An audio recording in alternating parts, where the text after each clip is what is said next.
G'day, guys. Welcome to Talking Boxing. Great to have you along again. As it says there, my name's Lyndon Hosking, and this is your show. This is where you get to be involved in the show in the terms of asking questions, making a comment. So really important that you guys get involved.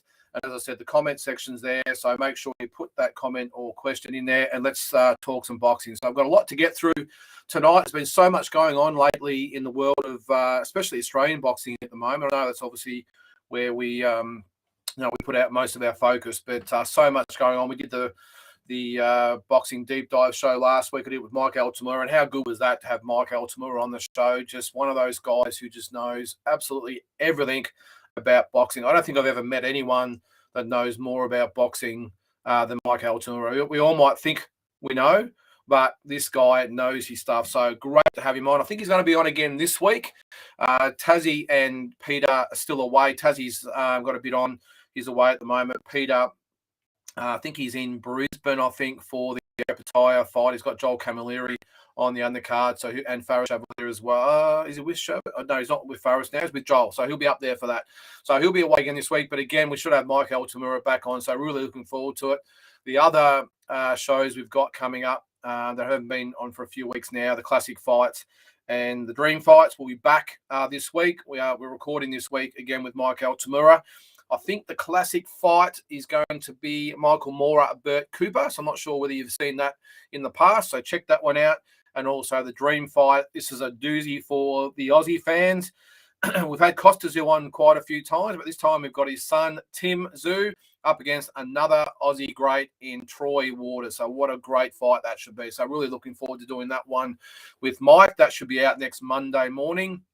So this time next week, of course, the classic fight should be out on Wednesday. So make sure you check out again. The Boxing Deep Dive show comes out Friday morning, so check it out. But on to this week's show. There's a lot to get through. First of all, I'd like to apologise for my surroundings. I don't know what is going on with my green screen. You can sort of see it up here. For some reason, when I activate the green screen, the screen goes black.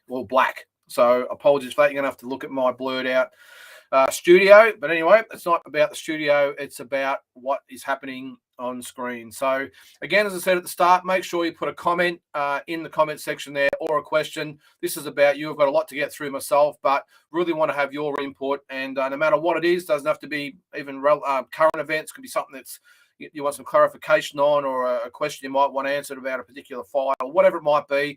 This is your show. So as it says there, let's talk some boxing. Let's get on to what is the big news of the week is, of course, the world title fight this Saturday night in Brisbane. Jai Opetaia and Marius Briedis. How good is this fight going to be? I know we've got another fight show to get through before Saturday night, and we'll get to that, so don't worry. But Opetaia and Briedis, really looking forward to this one because Jai has got so much talent. He's got power. He's got all the tools. Briedis has been a very good champion, or you might even call him a great champion. Who knows? But he's been a very good champion in my eyes. His only loss was to Alexander Usyk and gave him a really, really good fight. So look, no mistakes about it. Jai has got his work cut out for him. Let's not beat around the bush. And this is not some manufactured easy title. This is for the real deal. So Jai's going to have to pull out all the stops here. So it'll be interesting to see how he approaches it, whether he maybe lets the occasion get to him or he comes out all guns blazing and maybe opens himself up. I've got a feeling that he will box very, very smart. Just my gut feel. He just seems to be a really calculated type of fighter, Jai. And he's just got all the tools. Now, the other thing I wanted to actually, before we get going as well, is for the Facebook viewers. I meant to mention this last week. For some reason, Facebook doesn't like our show. Now, I don't know whether that's a sign of maybe people don't give a shit about it and don't want to hear what I have to say, but Facebook has barred me last week for 3 days for this show. I don't know what I've done. It's happened in the past sometimes as well, so I don't know what it is. So I'm not sure whether we're on Facebook at the moment or whatever. But as I said, if we're barred, then apologies if you are, or if you do like to look at or watch on Facebook, get on YouTube and check it out. We've got a question already. This is Shane Sermon. Hi, Shane. Thanks for watching the show. If boxing is dropped from Olympics, do you think the Institute of Sport will drop it also? Yes, I do. Unfortunately, I think boxing is one of those sports where I think the OAS have taken it on under duress or under, well, they haven't really wanted to do. Now, I can probably speak from experience in this one. I was part of the Australian team when the AIS introduced the boxing team to its program. 1997 was the first year, so I was one of the first groups. Well, I was part of the first group to go in there to live at the AIS and to train and compete. And we were always the black sheep. We're always ostracised. I know that's 25 years ago, so hopefully things have changed. But boxing's always been one of those sports that hasn't really been part of the mainstream. It's always been that sport, unfortunately, with boxing. It's obviously about the swimming and the athletics, and that's great. That's where all the money is and all the publicity and all that gets from the media at the games. But I think, if just my opinion, again, I haven't been part of that program for about 20 years, so I'm not exactly sure. But from what I can gather, from what I've heard of people still in the industry, I think the Institute of Sport would drop it in 2 seconds flat. I think they would welcome it, which is it's a real shame. We as I said, being part of the first team to go into the yes, I still remember it to this day. We walked in there and they had a makeshift ring in the middle of the room. They had a few bags around, and that was about it. Really, we had nothing. It was actually pushed to the side at the end of the session, so I think gymnastics or something could use it. I know since then they've got an actual proper gymnasium that's built. But as I said, I just think boxing would be one of the first sports, if they're looking to save money and resources and everything else. I don't see why they would keep it on board, because we've got to remember the AAS is built for Olympic sports. That's really what it's been, and Commonwealth Games, of course, and World Championships.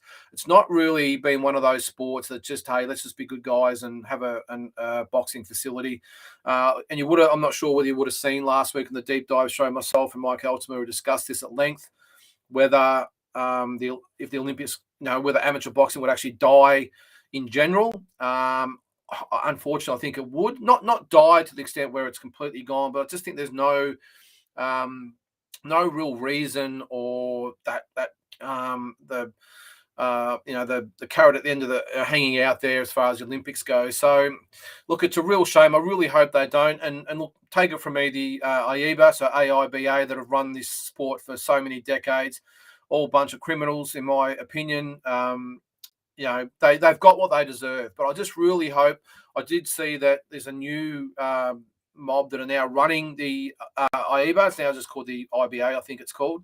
So I'm hoping they give them another chance and maybe give some parameters or some guidelines about what they expect them to meet. And if they don't meet it, they'll be bailed out. But look, at being at big amateur events where countries, and it's common knowledge, there's officials being paid off, there's favoritism towards certain boxers and countries. It's just a real shame that they've got what they've deserved, basically. So as I said, I just hope that the new organisation that have been brought in to run it, or the new people that have been brought in to run of the IBA, just get an opportunity to get things right. So hopefully this is some sort of scare that just puts things back into place, and the boxers out there, who are the ones that are going to get hurt the most, don't suffer. What do you said there, mate? So shame as the kids that spend time down there go up levels when they get, mate, 100%, 100% they do. And that's the shame. And look, again, we spoke about this on the show last week, on the deep dive show, that I started boxing when I was 10 years old. All I wanted to do was go to the Olympic Games and Commonwealth Games. That's all I wanted to do. Yes, the pros are out there and that would be great. But for me, I'm not saying I'm like everyone, but for me, it was all about the Olympics. I'm not so sure that I would have just hung around in boxing just because I like doing boxing. I'm just not sure. I would have done it for a certain amount of time. I'm just not sure I would have hung in there when the real tough stuff started, and the real dedication and training and sacrifice that you need to get that level would have kicked in. I'm not sure whether I would have done it just to be an amateur boxer. And not everyone wants to turn pro. Maybe I would have said, look, let's get out of amateurs and go straight to pros. I'm not sure. There's a lot of people out there that don't necessarily want to be boxers. And you got to remember, for the kids, that's probably the main thing here. Parents aren't going to want the kids to have a handful of fights and chuck them in 17 or 18 to be professional boxers. Boxing is still deemed as a sport.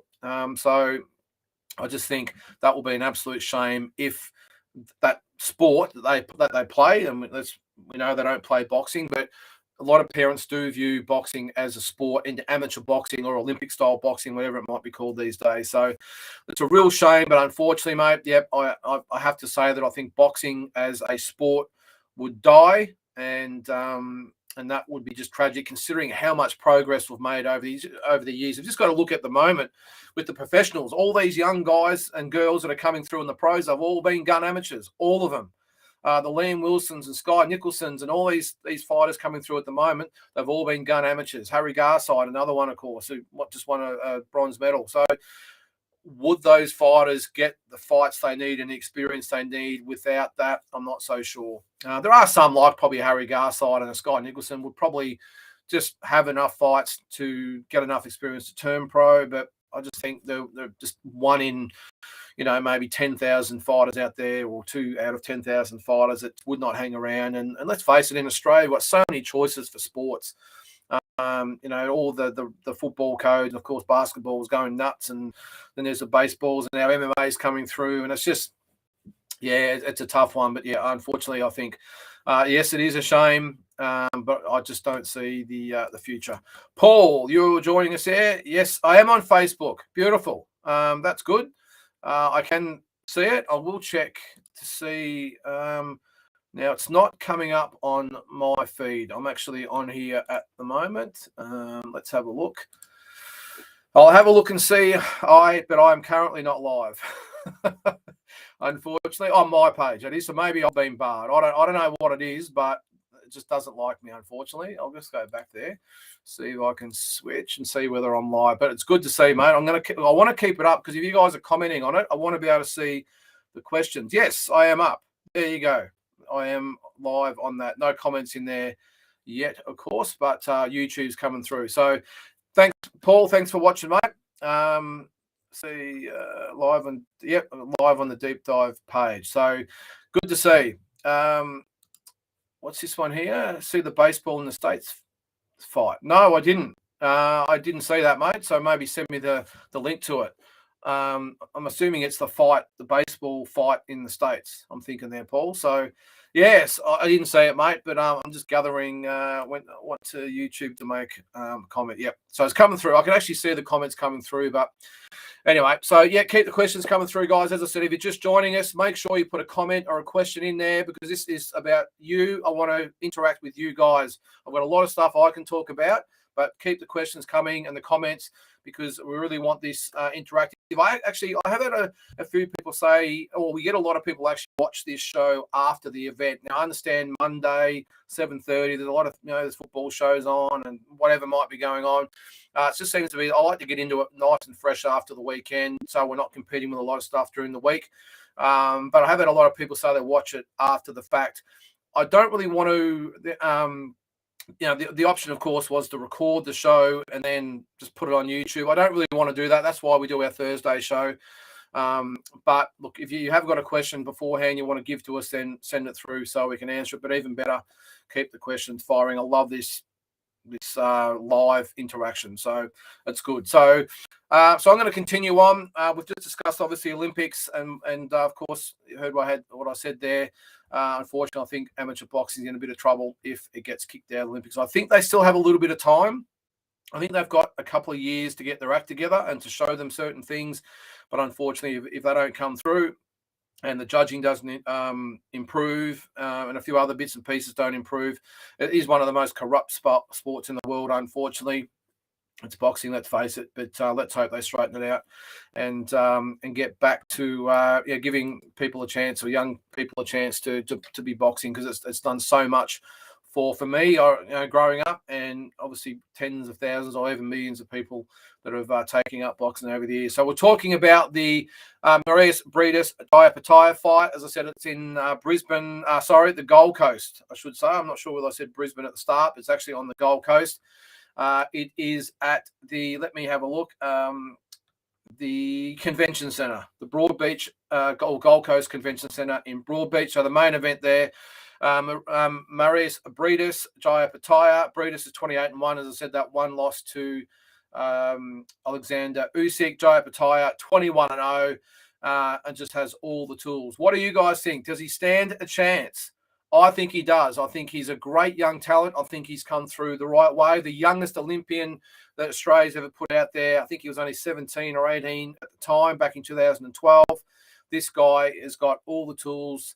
Breedis would have been great if you had maybe a little easier option that some of the other fighters out there get when they get a world title shot. But I think he's been brought along really well. And the reason I say that is he's been brought along by the same team that brought along Jeff Horn. Brought him along really, really well. Gave him all different types of fighters, boxers, brawlers, southpaws, orthodox, experienced, you name it. They've given him all the opportunity to get the job done, just like they did with Jeff Horn. I think he's got every chance in the world, and I would not be surprised if he pulls the upset. Really interesting to hear what you guys have to say. Has he got a chance? Let me know in the comment section there. Let's have a chat about it. Big card though on the undercard. Joel Camilleri, Cohen Mazudia. Should be a really good fight. Joel 22-7-1 against Cohen, who's 9-2. Obviously, he did beat Joel the last time they fought. The next fight I'm really looking forward to is Faris Chevalier, 13-1 against Connor Wallace, who is 8-1. Now, this is a really, really good fight. I would probably lean towards Chevalier, just with those the boxing skills that he has. Connor has this habit of sort of, just marching up, and if he doesn't cut the ring off properly, I think Faris will outbox him. On the other fight, I think Camilleri will get the job done this time, by the way. I think he'll get revenge and beat Cohen Mazudia.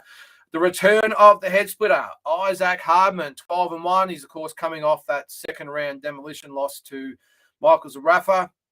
Great to see him back only a couple of months later. He'll be taking on Bo Hartis, who's 6-1. Strictly a tune-up fight or comeback fight for Isaac. Don't give him any hate for taking on Bo Hartis. First of all due respect to Hartis for actually getting in the ring with a far more experienced and credentialed opponent in Isaac Hardman. A bit like Sarah, I'm sorry, what's her name? Sarah Higginson, who's fighting Shannon O'Connell, that we'll get to in a second as well. But yeah, look, that's a tough fight. But as I said, I think Isaac, this will get him back on track. I think he will get. He'll jump back on the horse really quickly as far as getting back onto the world stage. I think he'll get past this one, maybe have another one, and then you'll see him go big again. And hopefully he just adjusts himself and gets a little bit more experience on board to give himself a lot better chance the next time he obviously gets a shot like he did. Taylor Robertson is on the undercard. She's fighting for the IBF youth title against Yoselin Fernandez. Fernandez is 11-1. Taylor Robertson is 5-1. Only fought a month ago on the Kambosos Haney undercard. So backing up, I really like the fact that these guys and girls are staying active. So good on Taylor. I think she'll get the job done there. 10 rounds though. So it'll be a good one. Really keen to see this one as well. Dana Coolwell, 7-2 against Lorenz Larada, who's 11-2-1.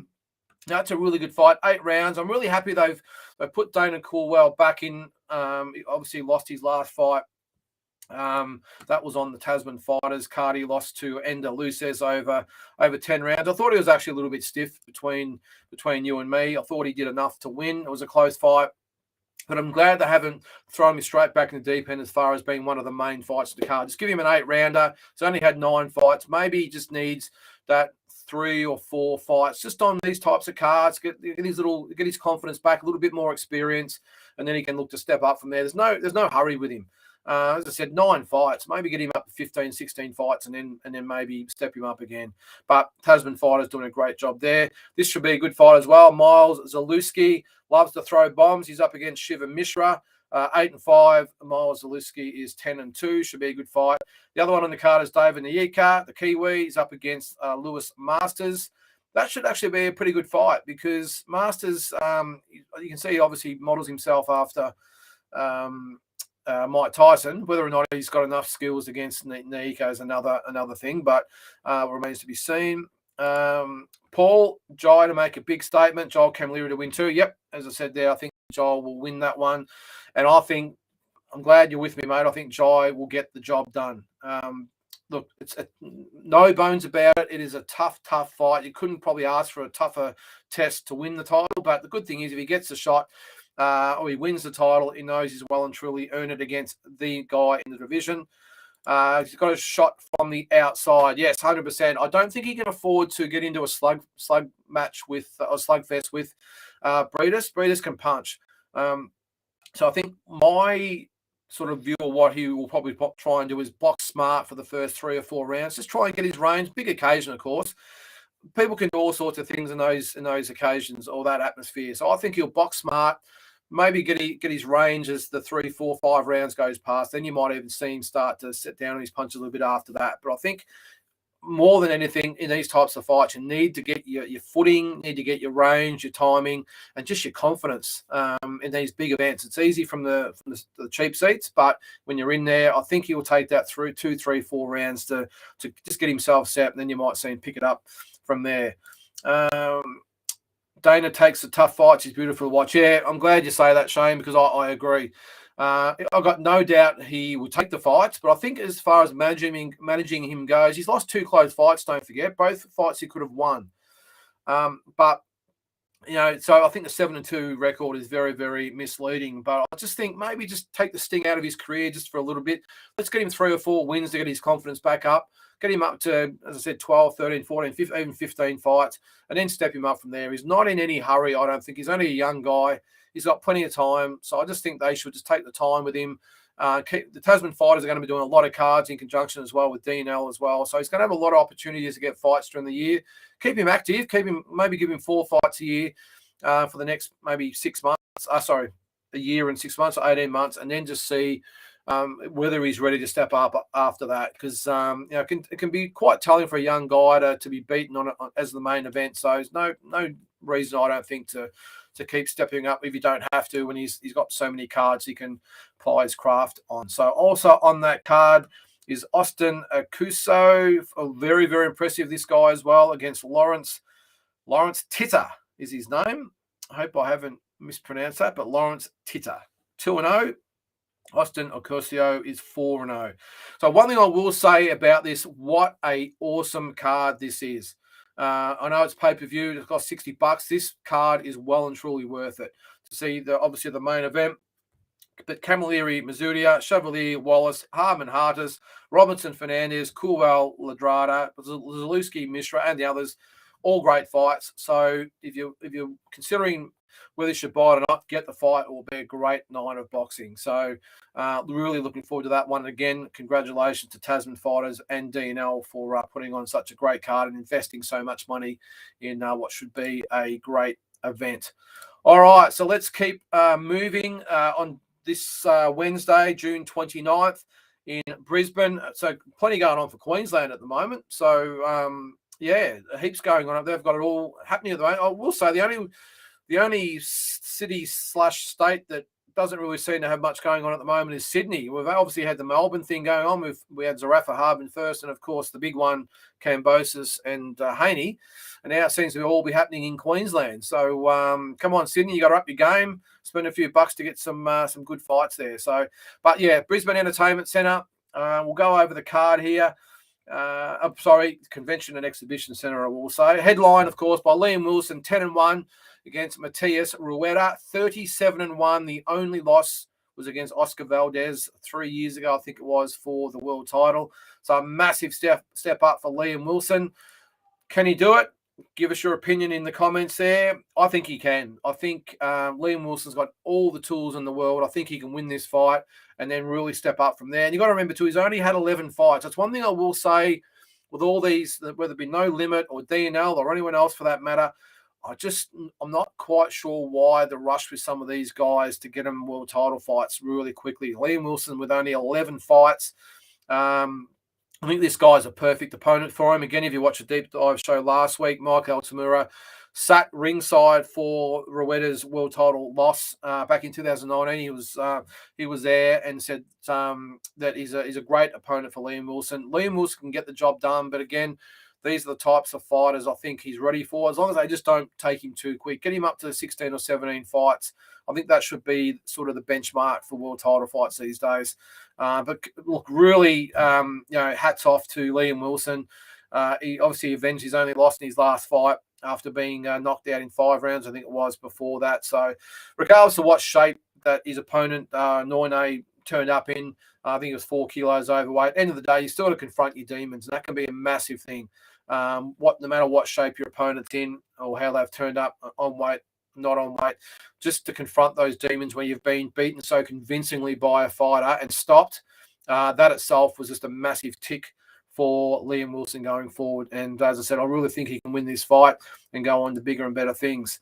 On the undercard of this one, again, a stacked card, should be awesome. Shannon O'Connell, Sarah Higginson. So Shannon is 22-6-1.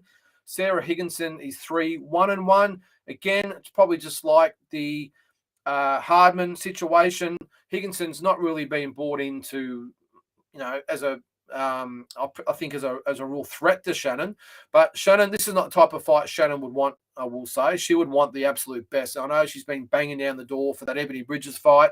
I'm not so sure she's that keen on Shanika Johnson. She's already been there and done that. She beat Shanika before she won the world title. So I think that would be a last resort for her. But I know she's just itching to get her hands on Ebony Bridges. And this is a fight since she got the operation on her shoulder. So this is strictly a comeback fight for her. And I will say props to Sarah Higginson, stepping up to fight Shannon O'Connell when a lot wouldn't after just 5 fights. So, that takes a lot of guts from Sarah. I don't think it ends well for Sarah. I think she gets stopped in 3 or 4 rounds if Shannon puts the foot down. But again, full respect to her for taking the fight. And after this, you would have heard in the press conference the other day that Shannon, she wants, as I said, just wants Ebony Bridges. Ebony's not going to have a choice but to fight Shannon. It's either fight her or give her title up. Now, I know Eddie Hearn's involved. You can pull a few strings here and there. It's Eddie Hearn, of course. But now that Shannon's got no limit behind her, I don't think they're going to take any crap as far as being pushed to the side or whatever, or leapfrogged, whatever. They're going to, like they've done with Tim Tszyu, they're going to be there pushing for her to get her opportunity. And I think Ebony Bridges, unfortunately for her, is going to have to fight Shannon or vacate the title. And I think if she did that, it would really take away a lot from a world title win to actually give up the title without losing it. I think you get a lot more, obviously, kudos for actually if you lose the title in the ring. And not to say Ebony can't beat Shannon, just in my opinion, Shannon's got it covered as far as speed, power, you name it. She's got it covered, experience covered all over the park. And I just think Shannon gets that job done easily. And I think Ebony knows it. But I would really love to see that fight for Aussie boxing in general. I think it would just be awesome, not just for boxing, but women's boxing. We've just obviously seen recently the Katie Taylor and Amanda Serrano fight. We've got the other English fight, the Clarissa Shields and Savannah. Can't remember her name. I'm sorry. Correct me. Put it in the comments there. But a massive fight. The next, probably the second biggest women's fight of all time. So, and then if we can jump on the back of that and give the Australian public O'Connell versus Ebony Bridges, I think it would be massive. Before we move on there, Shane, what do you got there, mate? I was having a whinge about Honey Goodall being $60, but on reflection of these cards don't make money, we all suffer. Yeah, no, you're right, mate, because, and again, I commented on last week's deep dive show, is that what a lot of Aussie fans don't realise, and the first thing they say is, but the Crawford fight was $30 or the Canelo fight was $40 or whatever. That's what they compare it to. But the thing is, as I said on the show last week, let's say it's the American market, they make a ton of money through their own pay-per-views over there, and they're paying $60 or $70 for the pay-per-views over there. Don't make any mistake about it. They're paying $60 or $70 US over there for those, but they're also got massive gates, massive sponsorship. Obviously, those big fights get 1 million pay-per-views. They make the money, so we're an afterthought. So we're just that little. Let's just throw them a bone, and whatever money we make out of them, we'll just make it affordable so everyone can buy it, and it's just pocket change to those guys. So if they get 20,000 buys at $30, that's an extra $600,000 that they just pocket and probably blow at the pokies next week. So whereas in the Australian scene, all the money for the Australian fights are generated from Australia, hence why it's $60. And I myself have no drama paying it. If you went to one of those fights, you're probably paying $300, $400, $500 for a ticket. So to sit at home for $60 without airfares and accommodation and everything else, I don't think it's that bad. And as being a promoter myself, $60 is reasonable for the amount of money that they're actually investing back into the shows. Now, make no mistake, they're not just taking the money and running and putting on average shows. Especially No Limit, as well, but especially No Limit are just reinvesting so much money into making sure the quality fights, they're Aussie versus Aussie, the belts on the line, multiple belts in multiple fights. That's where the money goes. So just before you start whinging that a Crawford fight or a Spence fight or whatever, are 30, 40 bucks, that's the difference. Our money, that 30 or 40 bucks means nothing in the scheme of things to the US shows, whereas 60 bucks here means everything to the shows. Without our money, guess what? We're back in the Stone Ages where we're not getting any big fights. And what happens then? It's a domino effect. The fights start to suffer. The main event or Fox Sports say, hey, we're not happy with the quality of fights they're putting on. They pull the money, and then guess what? This golden age that we're in now, it evaporates really, really quickly.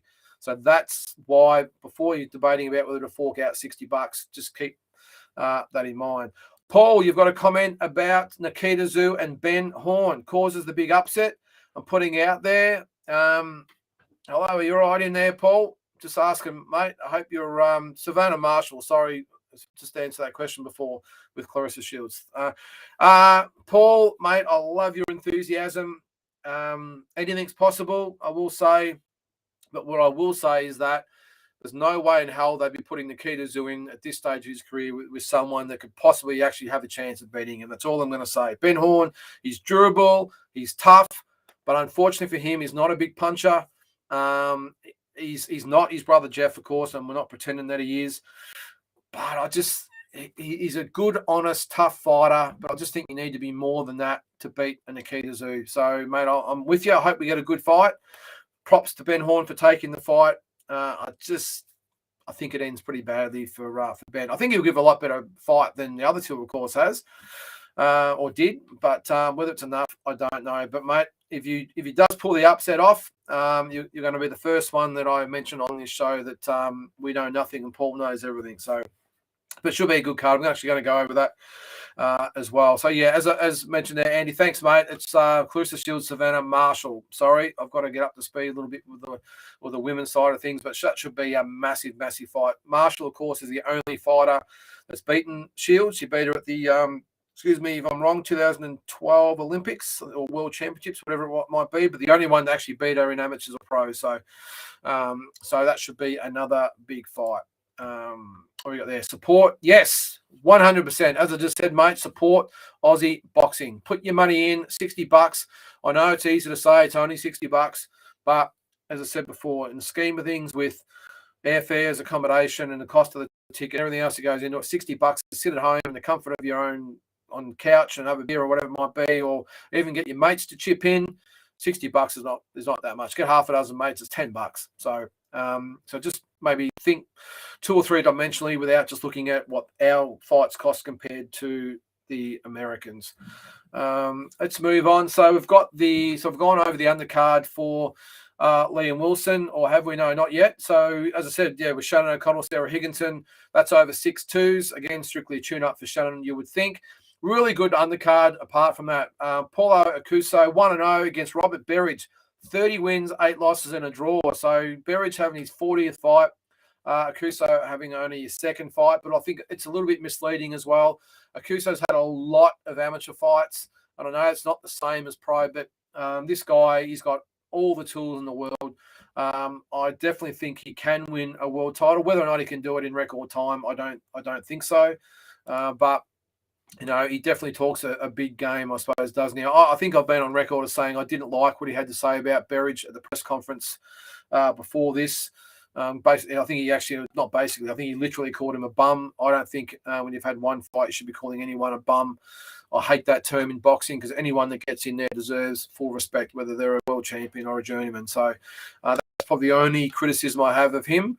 But as far as boxing ability goes, he's got all tools in the world, and he should take care of Berridge pretty easy. I would have thought.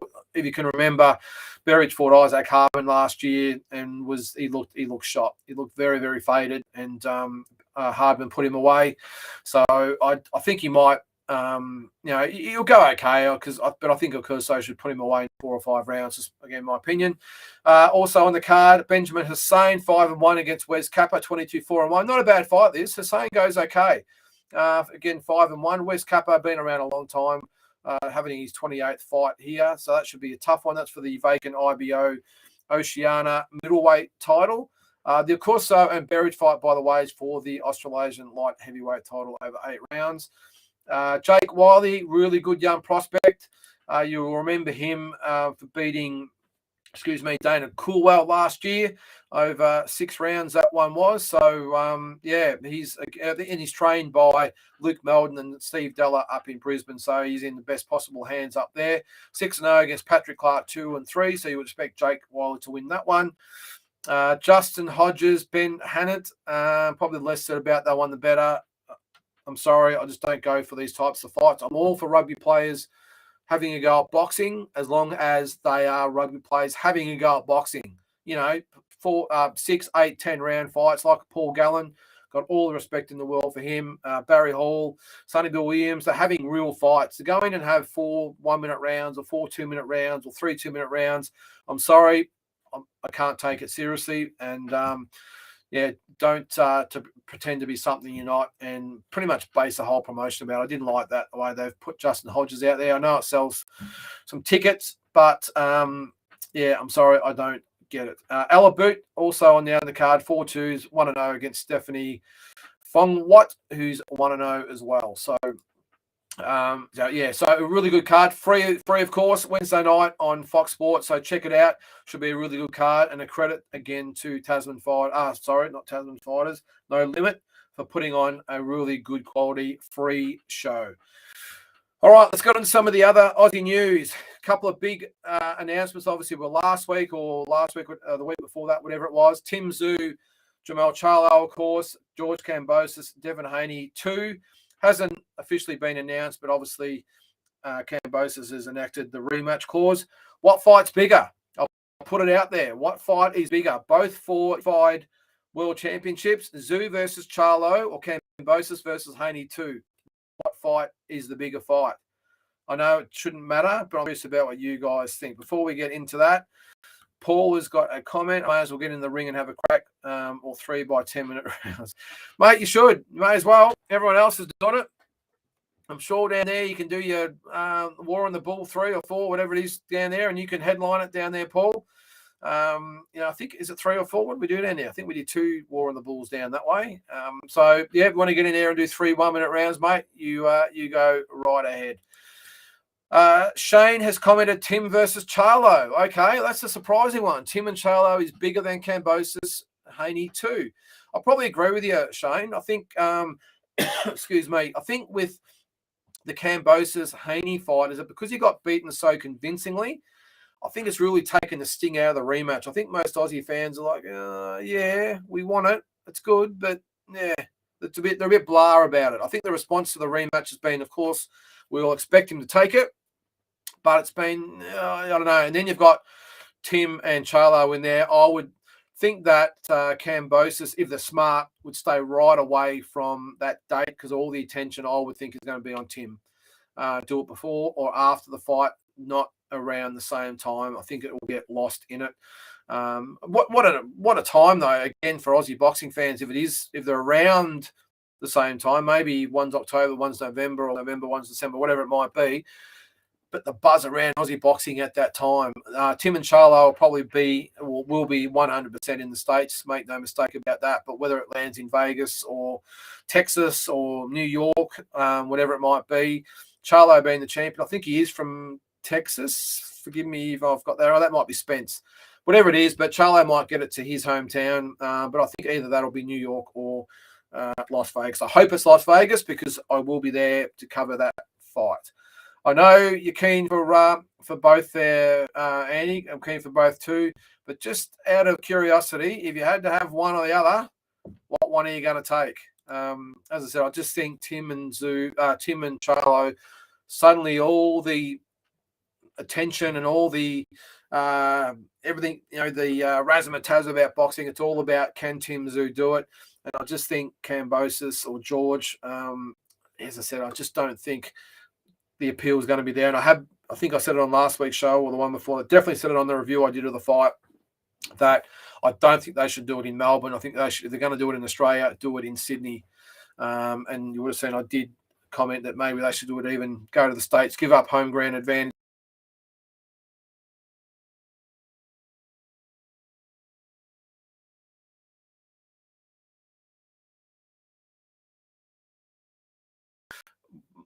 probably with another 1,000 people, I would probably think. But I'm really looking forward to getting over there. I was going to go to the last fight, but, if you can remember, I moved by a week or two, just sort of offset my schedule a little bit, so I couldn't get there. But I'm going to go over there maybe a week before, 2 weeks before the fight, so I can do a week of covering Tim's last week of full-on training, and then obviously we'll go to wherever he is for the week of fight week to cover it. I know everyone will be there. It'll be great to have the Aussie contingent over there for the fight. I know probably a lot of the social media sites, probably before the fights and Oz Boxings and maybe Australian Boxing Central's all make the trip, which would be great. Great to have everyone there. They'll probably cover it as far as the interviews and all that go, but I'm going to just cover it as far as it's been there and the event and our experience there. If you are thinking about going and don't know who to go with, then let us know. We might do a little mini tour where if you want to go, I'm not quite sure how it all works. Let's say if it is in Vegas and you want to go over and you've never been to a fight before, or even if you have been to a fight before and you haven't really got people to go with, then, I'll be going. You can be guaranteed that Tassie Brown will be coming as well. So if you need people to hang with over there and hook up with and, spend the week with, then we'll be there as well. Just let us know. We'll be happy to bring you into our little group and we'll all have a great time over there. What have we got there? So Tim versus, I thought you'd say that, mate. If push comes to shove. I know, look, we don't really want to be doing this where we're playing one off against the other. It's just a hypothetical. I might put it on the deep dive show this week and see what Mike thinks as far as one of our talking points goes. Tim, Jamal, or George and Devon. Paul, Queensland, this is the Kambosos fight, I'm thinking. Well, hey, who knows? The good thing about Aussie boxing, I think Eddie Hearn actually commented on this the other day, is that the good thing about Aussie boxing at the moment, excuse me, the governments are stumping up big amounts of money to put on big events. Unlike the States and maybe even England, the governments here have the events committees, they have the funding, so they pick specific events to pour some money into. This is how the Horn-Pacquiao fight happened. It's also how, on a smaller scale, the Horn-Zarafa fight happened in Bendigo. State government in Victoria and the Bendigo Council all chipped in a fair bit of money and sponsorship to get that fight in Bendigo. And this could be the case. Queensland might say, okay, well, George, might be from Sydney, but we want the rematch. We want the rematch in Queensland, and that would be awesome, I think. Because Queensland, I think, have been known to actually stump up the cash, just like Victoria has, to get these big events. Sydney, as I said at the start, have been a little bit lapsed in that area as far as getting, putting the hand in the pocket. So we'll see what happens. But Queensland would be great. End of the year, how good would it be to have it at Suncorp Stadium? It'd be awesome. So Aussie support, will be unreal. Yep. So Shane, as I said, any years out there, if you want to come along, we'll put some more details up about when we're going and where we're staying and everything else. Once it's obviously all signed off on and the date and location, all that sort of stuff. But we might put it out there if anyone wants to actually go over and be part of our little group, and we can all organise it together and go. So we'll see how we go. Paul, what do we got there, mate? Big Daddy Brown, big call out, confidence up after sparring Hoodie and understanding a little more what it takes to get the job done. I'm assuming that's calling out Hoodie, was it, Paul? I know he's trying. Who was he calling out the other day? Or he might be fighting over in England, I think it was. I can't remember who it was. I think it happened while I was overseas. But, look, I think you would have heard that we were very, very critical of Big Daddy after the Gallen fight, the way he approached the fight. A lot of conspiracy theories getting around it, but I think his conditioning was absolutely appalling for it. So the fact that he's actually picked himself up, got his mind right, more importantly, got his body right and done the work and got the results, I hope he gets some big fights going forward. Being a big heavyweight, I think he's got some massive fights in front. I think he'll fight Hooney definitely at some stage. And if not, who knows, maybe Joseph Parker. How good would it be like on an Anzac Day fight, Big Daddy against Joseph Parker on Anzac Day? It would be huge. Or any time. Australia versus New Zealand's always going to be big. But that would be good. I think if he fights Hooney, I don't think that's a good fight for him at all, except for the coin. Of course, he's going to make some big money. I think Hooney wins that fight very, very comfortably. But, who knows? There might be a big American or Englishman who wants to fight Big Daddy and earn some money. I think he's at the stage of his career where it's more about earning the money rather than legacy or titles or any sort of stuff. I think he knows he's not going to win a title. Now I think he's just after the biggest fights possible to earn as much money before he retires. And good luck to him. End of the day, you're a long time retired and he's prize fighting, so hopefully he gets a big payday. I think if it was against Huni, I think he could probably only maybe get a couple of 100,000 for that. Where if he went over to England or America, who knows, it could be a couple of million. So, yeah, so good on him for rejuvenating his career and getting his career back on track. So hopefully some big things for Big Daddy. So again, on Zhu Charlo, we're still awaiting on the date and location. My sources told me it will be late October, early November. And the odds are, well, it 100% won't be in Australia, but leaning towards hopefully Vegas, because I think that's where Tim wants the fight. Having said that, Charlo holds all the cards in the deck. Tim will have to do pretty much what Devin Haney did when he came over here to fight George Kambosos. To get his shot, he's going to have to just throw the hands in the air, and his promoters and management will as well, and just let Charlo dictate all the terms. And I don't think that worries Tim whatsoever. As long as it's 12 rounds and they're wearing 10-ounce gloves, I don't think he will care where and when they fight. So, and Kambosos, Haney too, haven't really heard a lot about that either as far as that goes, unless someone out there has. But as I said, I just hope they don't factor it in around the time, because judging on the timeline, it might be around the same time as Tim and Charlo. So, of course, the difference being that Kambosos Haney 2 will be in Australia. So, yeah, interesting times, but great times. 2 fighters fighting for the undisputed championship of the world. It should be unbelievably good. What do we got there? I was thinking it's called out Daniel Dubois. Yep, that's right, mate. So, I'm not sure that's a great fight career-wise for Brown, unless, going to England, he's going to get paid a ton of money. So good luck to him if that is the case. That's where all the money is at the moment in England for the heavyweights. So, yeah, I think that will be a good choice for Lucas Brown for the money side. Probably not so much for career-wise, because I think Daniel Dubois gets the job done pretty easily there. All right, let's move on, unless you've got some more questions about Zhu Charlo and Kambosos Haney 2. Either way, going to be a great year for boxing, so can't wait. We touched on it before, Paul. Let's talk a little bit about Nikita Tszyu, Ben Horn. Now, I know for a fact that Ben Horn wasn't obviously the first choice, because he's sort of come out of nowhere. Tazzy Brown's young fighter, Bo Balvin, was actually earmarked to get the fight. Some different circumstances entail where he couldn't take the fight or wouldn't take the fight. Next in line was Terry Nicholas. Terry Nicholas has had some issues outside the ring that if you do a bit of research, you'll read all about. I'm not quite sure what happened with Benjamin Bomber. He's probably been the most vocal one out there. It's got to be, I'm surely it's got to be an injury or something. I don't think he's the type of kid that would mouth off and then not take the fight. I have heard he's had some issues outside the ring as far as his camp goes. Some not so good news. So let's hope that's the case. But I don't think Ben is the type of guy, as I said, after meeting him, and I just don't think he's the type of guy that would mouth off and not take the fight. Or his team. One thing, love them or hate them, the Brunner team, they will take the hard fights. So, let's hope there's some other issues there. But look, end of the day, Ben Horn's got the gig. He's going to get paid pretty well. He's going to get on national TV as the main event. And then this is what you're in it for, and you've got to be in it to win it. What do we got there, Shane? Does DiBella offer George step-aside money if Loma is ready? Yeah, good point. I don't think George would take it no matter how much money they offer him, to be honest. George is this type of guy. It's not just about the money. He's just a bit of a throwback, George.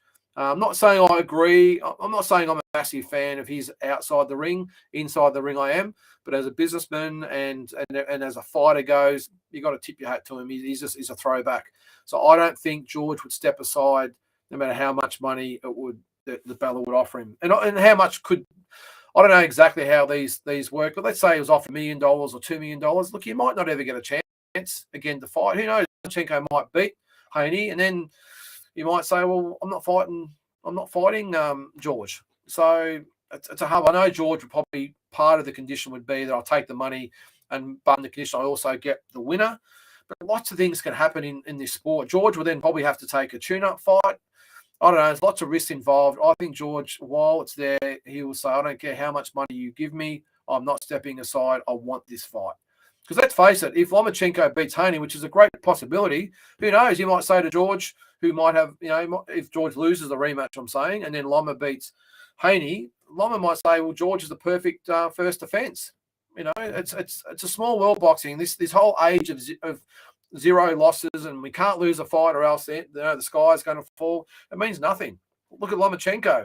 He lost to Lopez. He had a warm-up fight or two, whatever it was, at least one, and now he's next in line. So I think George, he's got some big fights coming his way, but I think in this instance, he will take the rematch 100%. 100%.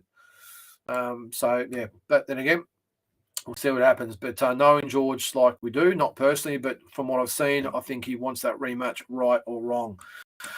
So Nikita Tszyu, Ben Horn, it is July 20th, Sydney Hordern Pavilion. I'm not quite sure. I'm assuming it'll be just a no limit on Fox. I think they've called it, where it's just the Fox Sports show.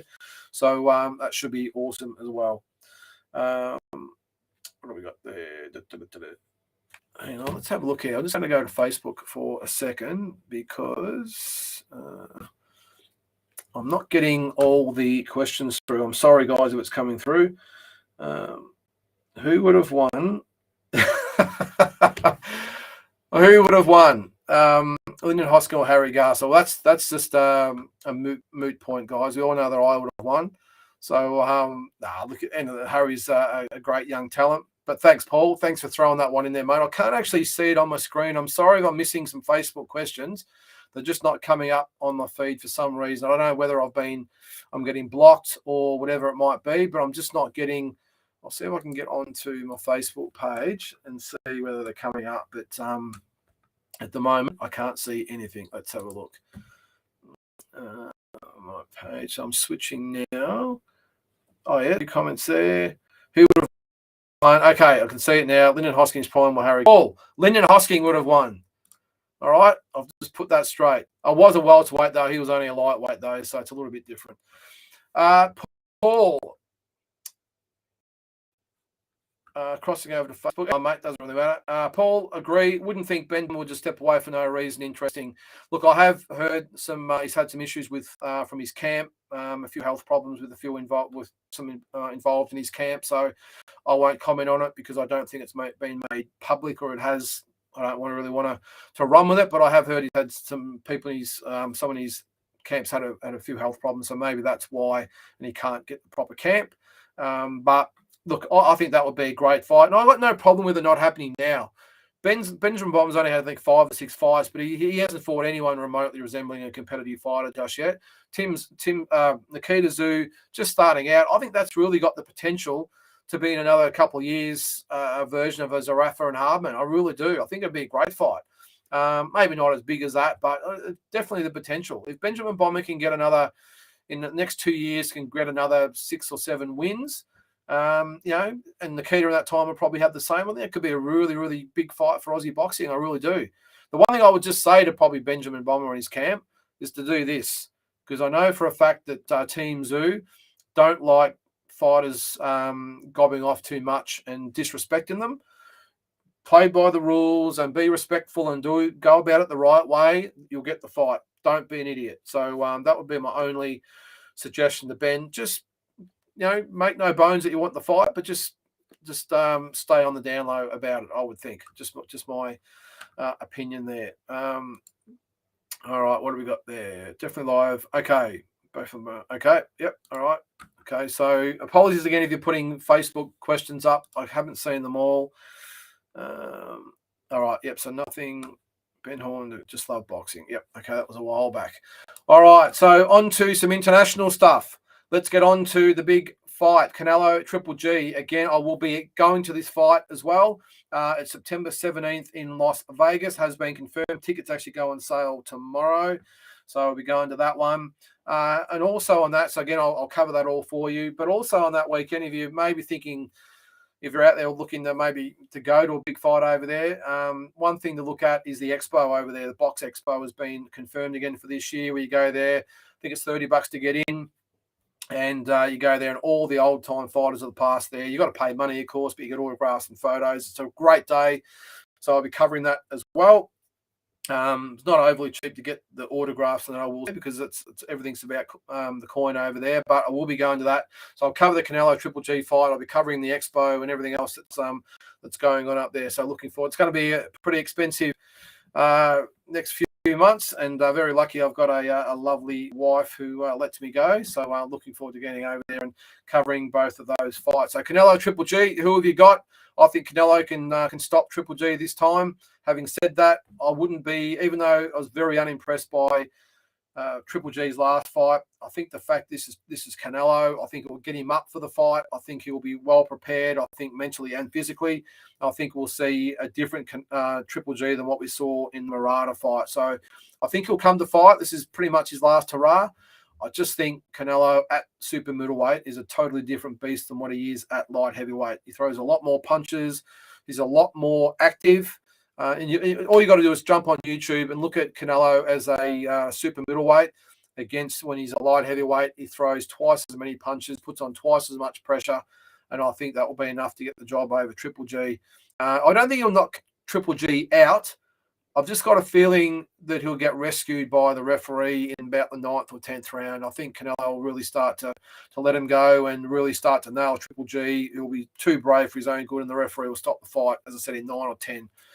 But either way, I'm one of the ones that actually think it's going to be a great fight. I know it hasn't been really well received by a lot in the boxing world, purely by the way Triple G looked in his last fight, and Canelo obviously lost his last fight. But I think Canelo, as I said, coming down to super middleweight were a different proposition, and Triple G with that last big super fight to go for, I think he'll be a different proposition as well. And I think it'll be a great fight. You don't necessarily have to be at your absolute peak to put on a great fight. These two, the styles mesh beautifully, and I don't think it matters where they're at in their careers. They're always going to have a really tough, even fight. So I'm really looking forward to going over it and covering it. Andy says, Hart says Triple G, Head says Canelo. Something that good with the bad blood. I know you saw the press conference on Friday from LA. They did the carpet there. Oh, geez, Canelo did not look impressed at all, and I really liked it. Triple G did not take a backward step. He was the one that actually held the stare the whole time. I remember actually looking at it, thinking to myself, why do we do stare downs in boxing? I was just looking at them, each other, staring at each other. I said, well, I think to myself, it's great, sort of, I suppose, but why? It's a bit awkward. You stand there staring at each other for a minute. It just doesn't make a lot of sense if you ask me. But I just happened to be watching the two guys and just thought about how awkward it is. And I think some people have put little memes up. It looks like a gay wedding sometimes with two blokes looking at each other, and they're always got the promoter in the background. It looks like the minister. But anyway, look, all that aside, I think as I said, it should be a great fight. They really launched it well. Canelo, the way he had the bad blood festering, and Triple G, as I said, didn't take a backward step, didn't look away. I thought they did it really well. And I was pretty hyped after watching the press conference, I must say, that it's going to be big. And I think if you watched Eddie Hearn comment as well, he said up there on stage, it was intense and it was real. So we'll see how we go. Triple G looked a bit off through the early rounds last fight. Gives so many performances, great performances, maybe retire. Yeah, he did, mate. He did look a lot that way. I thought watching the first 3 or 4 rounds, I thought he was dusted. I thought Murata, and I'm not a massive rat for Murata. I think he's very, very limited. But I thought he had Triple G's measure. I thought he was starting to land some big punches, and I thought this was going to be the end of Triple G. I really did. I thought that was it. I thought that was the end. But like great champions do, great fighters do, he found a way. He got the win. And you've got to remember too, I look back at a fighter like, let's say, for instance, the Pacquiao-Marquez quartet of fights. Now, Marquez, up until, I know Pacquiao had been fighting and winning and everything else, but Marquez hadn't been putting in a lot of great performances leading up to that fight.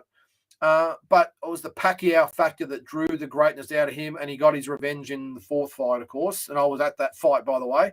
You could hear the punch from the rafters, I think, where I was. But sometimes it just takes the occasion and the fighter to bring out the best in different fighters. Some fighters need a big fight to get the best out of themselves. And I just think Triple G really struggled to get up for that Murata fight. It was in Japan, got it off Broadway a little bit. DAZN, it was a shocking broadcast. just didn't have that big world title fight feel about it, I didn't think. And I just think he really struggled to get up for it. This is different. I really think it's different. And I think to some extent, Canelo was a little bit the same. I think he took the Bivol fight. Yeah, I'll just take it. I'll get my belt and go back to super. I don't think in his wildest dreams he ever imagined that Bivol would actually beat him. So I think he struggled a little bit to get up for it as well. I think if they fought again, not to say that he beat Bivol, but I just think it will be a lot more competitive next time. Canelo will come to fight. He'll be more, he's always physically prepared, but I think he'll be more mentally switched on. Great fighters can switch on when it's a legacy at stake. And I think that's what Canelo will do when he fights Bivol. And I think it'll be the same when Triple G fights Canelo. I think, as I said, great fighters switch on when they need to. And I think it will be a great fight. It might even be the best fight of the three of them, if you ask me. And I go back, as I said, to that Marquez-Pacquiao situation where he just got up for it. He just got up for the fight because this is Pacquiao, his arch nemesis. So it remains to be seen. What do you say here, Andy? Fight goes distance. Yeah, well, good. Long overdue, but I'm still pumped for this third too. Mate, if you're a boxing fan, I think sometimes we look at these fights and we get a little bit too critical of it. I mean, when these fighters are retired, we're going to wish they were back. I mean, you know, they were still around. I don't know. Canelo gets a bit of a bad rap, if you ask me. I know it's the Poppy syndrome a little bit, and sometimes he probably brings it upon himself. But you know, when Canelo's gone, we're going to miss him, just like with Mayweather, we missed him. You know, before that, it was the Haglers or De La Hoyas, and you know, when they're gone, you really do miss them. And I think while these two guys are around, I want to see them fight. You know, I'm really pumped to see the fight, or else I wouldn't be going over to watch, you know, a nothing fight. I think it might not be the biggest event and the biggest one of the three, but I think it has the potential to be the best fight of the three. And that's saying something because the first two fights were competitive and action packed. So thanks, mate. I'm glad you think the same. Minister Eddie. Well, I don't know. It does. When I saw the meme once that it looks like like a gay wedding, and you know, I haven't been able to get that out of my head. And when I see the fighters get together these days and they're this far apart, you can see the promoter in the middle. I can't help but to go through my mind. I know in this day and age, you've got to be careful, all that sort of stuff. But come on, you know, yeah, it's a funny one. Anyway, so that's Canelo and Triple G. So again, I'll be covering that one. And can't wait to bring all the news to you, all the vision. Be a lot going on in fight week, so it should be great. Just a quick one on the international stuff. Jake Paul, Tommy Fury. I'm not going to give it too much credence. The only reason I looked over it was because there's now $1 million bet between Jake Paul and Tyson Fury. I think, look, I'm not a fan of Jake Paul at all, although he has brought a lot of eyeballs to boxing. I hope Fury gets a job done. I don't think he does. I think Jake Paul wins it. But as I said, the only reason I'm sort of any interest in it whatsoever is because Tyson Fury is now made his presence known, put the $1 million up. So there should be a lot of banter going about there. One thing I will say with Jake Paul, I will give him some credit. He's finally taking on I won't say a well-credentialed fighter, but an actual fighter in a proper, I'm assuming it's going to be 8 rounds or 10 rounds. So it's a proper distance fight. A proper fighter or a real fighter, not a UFC fighter or a basketball player, whatever it might be. So at least that's one thing. Now, if it is under normal boxing rules against this real fighter, then at least you can start to take him seriously. Not to say all the way seriously, but just a little bit seriously. And then hopefully he steps it up from there. And you know, I think boxing fans are accepting if fighters actually, you know, try and be real fighters and not just celebrities or whatever who pretend to be fighters, if that makes sense. The other one, of course, that's only happened in the last couple of days is Mayweather McGregor 2. What do you think of that one? I was just going to say I believe it when I see it, but when you're talking about the amount of money that those two will make again, I think it will happen. They're talking $1 billion, you know, that they're going to share. I can't get my head around how those two are going to fight and earn that type of money. I really don't. I, for one, really, I like the idea of the first one, but I think we all know that Floyd carried him through the 10 rounds. He could have stopped him really in the first 3 or 4 rounds, I think, if he really wanted to, because McGregor, despite what a lot of the MMA tragics out there think, I don't think punches hard at all. So he's got no chance of beating Mayweather in a boxing matchup, you know. So I know in the what's it called, the octagon or whatever it's called, he scored some KOs over the journey. at a lot lighter weights, I will say. But with the gloves on, his style, he punches like he's got pillows on his hands. He's awkward, I will say. But Mayweather, if he really wanted to, could march through him. I don't know. I'm not for this one. I'm not going to give it a lot of airtime because I just don't rate it. I'm sorry. What have we got there? Too much credit for bringing eyeballs. Just how sticky are the extra fans? I'm assuming that's the Jake Paul fight there, mate. Yeah, I don't know. It's as I said, I've said my piece on that fight. I've said my piece now on the Mayweather fight. I don't know. Look, and I will say I've been one of the ones that have been all for Mayweather with his exhibitions because he said right from the word go. I'm not pretending these are proper fights. I'm fighting exhibitions. If you want to pay for the exhibition, pay for it. If not, then don't worry about it. Then that's fine. You're not pretending to put it out there to the fans as something that it's not. In this instance, I think this will be a glorified exhibition, in my mind. And I think that both of them are purely doing it for money. McGregor's finished. Mayweather's just doing it for fun these days. So, So anyway, I'm sure they'll get 2 or 3 million pay-per-view buys, and they'll both earn $500 million each, whatever it might be. But I, for one, I'm just done with it. Just a couple of things before I go, guys. I just want to mention that I'm going to be doing a new little mini series coming up, and I want your feedback as far as some other stuff that we could be doing. Sorry, before I move on to that, there's a question there or a comment. Floyd versus Conor 2, not really fighting about it. Nah, I'm sorry, mate. I was really enthused for the first one, but this one, it is just a money grab. And what's McGregor done in the last 2 or 3 years to even warrant this type of event? So anyway, so I'm going to do a little mini series, and what it's going to be is it's about all the fights that I've been to over the journey. And someone mentioned this a little while back, and it sort of went over the top of me. But I was thinking about it while I was away, the amount of times I've been away to big events, big fights, and I want to do a little mini series where I'm going to talk about the fights that I've been to. I've been to see so many of the big stars: Mayweather, Canelo, Pacquiao, all those big names. So I want to actually do not just the international ones, but also a lot of the Aussie ones I've been to, and just give you guys a bit of an input into what it's like to go over to these big fights in Vegas. Some stories to tell. They've all got their own little stories behind the scenes out of all the trips. So let us know what you think of that. Any other suggestions you might have? And another thing, I have had a few people actually asking about interviews again. I will say I went off interviews there for a little while, especially on the deep dive show, because it was really hard organising the people on the show. We had connection issues. And look, a lot of the fighters trainers, whoever it is, we're on there. A lot of them, unfortunately, have got a lot going on. They're unreliable. They're late. They don't come on. They forget about it. It's tough. It's really tough for those guys. And I'll leave that up to the before the fights and the Oz boxings and those types of guys, because they do a great job. They do a really, really good job of being the feet on the floor, news hounds. I just like to actually comment and analyse boxing with our other hosts rather than being out there chasing interviews. However, we did get a really good feedback about the standalone interviews that we did. At the start, we've done a few. We've probably done half a dozen or so with different fighters or trainers or whatever it might be. But I think that maybe getting that going again. So let us know what you feel about that. Anyone you'd like to see interviewed.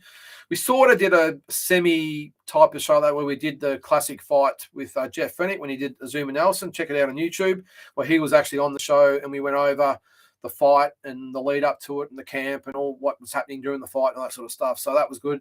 I really want to get a Jeff Horn, Manny Pacquiao one at some stage if we can. But let us know if that's what you'd like to see, some more interviews. Because I said, I haven't actively pursued it because it's such a pain in the ass to get these guys organised. So that's that one. Just had a question there. Can you remember all the fights you've been to? Yes, I can, Ross. I think I've been to about 25 fights in Vegas, I think it is, over the journey. The first one I went to, big one, was 2009, was Pacquiao and Hatton was the first one I went to. But I've seen Pacquiao, I've seen him fight Marquez, I've seen him fight Mosley, I've seen him fight, who else have I seen him fight? Bradley. So there's been a few. Mayweather, I've seen him fight Canelo and Guerrero and Cotto, and there's been a lot of them as well. So yeah, I really want to let you know about our experience with them, but I will go through them all, mate. You, of course, were along to, I think you came to the Horn-Crawford fight. I think you came along, if I'm correct. So I'll go over that one as well. But that's what I'm going to do. I'm going to go through all the fights, big fights I've been to, and give you all a little bit of input about each individual fight. So it might be a, I don't know, 3, 4, 5-part series, I suppose. I might try and cover 3 or 4 per episode and see how we go. Thanks, Amp. Really appreciate it, mate. The Fennec one was great. It was really good. It actually came across good because one, our connections worked, which is always sometimes, whether it's our connection or their connection, and it just doesn't make great viewing. So I thought that really come along. Really, it was really good, that one. It's had a lot of comments on it and a lot of views, so that was really good. And Jeff himself really enjoyed it. And I don't know if it was by coincidence or not, but you would have seen after that I did a full series on it on Fox Sports of all his fights. So I don't know whether we gave him the idea; it was already in the works. But anyway, what we did, I thought worked really well. And as I said, I would love to get some others in there. Horn Pacquiao would be a good one to get Jeff Horn on. I know Barry Michael really well. Would love, even though we have done Lester and Barry in the past, I'd probably like to get Barry on, or Lester, or both, whatever. Comment about that. That was a great fight as well, and just some others. So we'll have a little bit of fun with it, I think, as we go. So and any other suggestions you guys might have about shows, happy to do it. The other one I have had on the back burner for quite some time is the 1996 Olympic team. I get asked about it all the time because I mentioned I was going to do it, getting all the Olympic team together. I've reached out to probably about 6. I think I've got there's myself, Robbie Peden, Justin Crawford, Hussein, Richie Rolls. I think that's 5 are all confirmed. I think, trying to think, Rick Tempiri we can get hold of. He hasn't got social media, I think, but I have got his details. James Swan might be hard because he's off up in Northern Territory with no social media or anything like that. But I'm going to try and do my best, yeah, as I said, to get Lee Troush was the other one. He would be in as well. So I think we've got about 6 of the 8 confirmed. If that's something you would like to do as well, to do a joint Zoom call or something and record it, yeah, we'll see how we go with that one. So I think that would be good. Just a comment from Paul before we go. Floyd made a statement. If it comes from fight, it's more true to happen. Yeah, definitely money making for Conor and Floyd. 100% loving all your shows. Great to see Aussie Elite talk. Hey, mate, really appreciate that. Again, it's just me having my say, and it doesn't work without you guys out there commenting as well. So, as I said before, I know Mondays at 7:30 is always a little bit hard, but it's probably the only night that sort of works, I think, in conjunction with all the other shows that everyone does. Some of the guys do live shows and everything else, and I don't want to pre-record it because it just takes away what I'm trying to get to. Ideally, I'd love to be able to get you guys on to actually talk. I just don't trust my internet connection. I'm sorry, so we're going to have to rely on the comments coming through. So we'll see how we go. But anyway, guys, let us know. Yes, it was Horn and Crawford went to, Ross. So, yep, thanks, mate. So that's about it, guys. I got a little bit over the time tonight, but look, really appreciate you guys joining in. As I said, this show doesn't happen without your input. It's great to have you guys that are regulars. Obviously, we'll try and get a few more involved. As I said at the start of the show, we seem to be getting a lot that watch it after the fact. That's cool. But if you are watching after the fact, then maybe send me a question or comment ahead of time so I can at least answer it on the show. Because, as I said, we're not getting a lot of live views, but we're getting probably a couple hundred that will like to watch it after, which is great. Because at the end of the day, I'll talk boxing all day long, and I'm sure you guys, you wouldn't be here if you didn't like to do the same thing. So all good. Thanks, guys. Keep a lookout for those shows, as I said, and some other things that we're coming up. Look out Friday morning for the Boxing Deep Dive show. Mike Altamura will be my guest again. The classic fight this week is Bert Cooper versus Michael Moorer from 1992. The dream fight comes out next Monday. Is Troy Waters versus Tim Tszyu. So some big fights come out. Again, if you've got ideas or suggestions for classic fights or dream fights, let us know. Dream fights especially have been going great. I think one of them, is Pacquiao and Tszyu, has had 25 or 26,000 views. So it's awesome. Some we don't get barely any views, but others we get massive amounts of views. So again, we need you guys to give us as much input as you can, because we want to interact with you guys. Thanks again, and